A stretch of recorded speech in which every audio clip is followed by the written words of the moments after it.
skuad Damura FC lolos ke semifinal setelah menang adu penalti mengalahkan MNZ Kemala dalam laga lanjutan HUT ke-33 Persimura. Kedua tim bertabur bintang bermain imbang di waktu normal tanpa mencipta gol. Damura diperkuat sejumlah pemain Liga 2 Indonesia juga tidak mampu membobol gawang MNZ Kemala.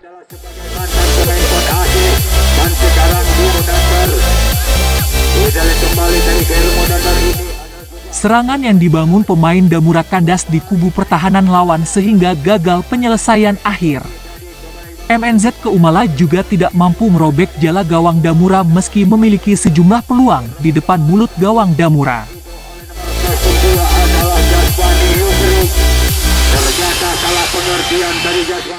Serangan yang dibangun pemain MNZ Kemala berhasil dipatahkan oleh pemain Damura.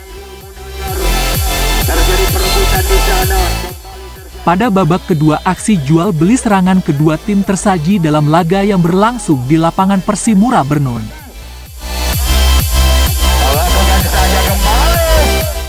Bermain di hadapan ratusan penonton, kedua tim kewalahan mencipta gol dan sulit menerobos pertahanan lawan. Pertandingan untuk meraih tiket ke semifinal terlihat kedua tim bermain sistem bertahan.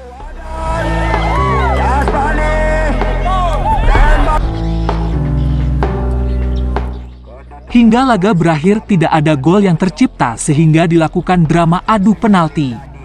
Satu campaign yang dilakukan oleh Muammar. Anak asuh Hayati Saniwar berhasil melakukan tugas dengan baik pada babak drama adu penalti. Damura menang 4-1 atas MNZ Kemala dan lolos ke semifinal setelah mendapat tiket ketiga setelah berakhir pertandingan. Dari Kabupaten Pidi, Rudi Loka melaporkan. Masuk kembali.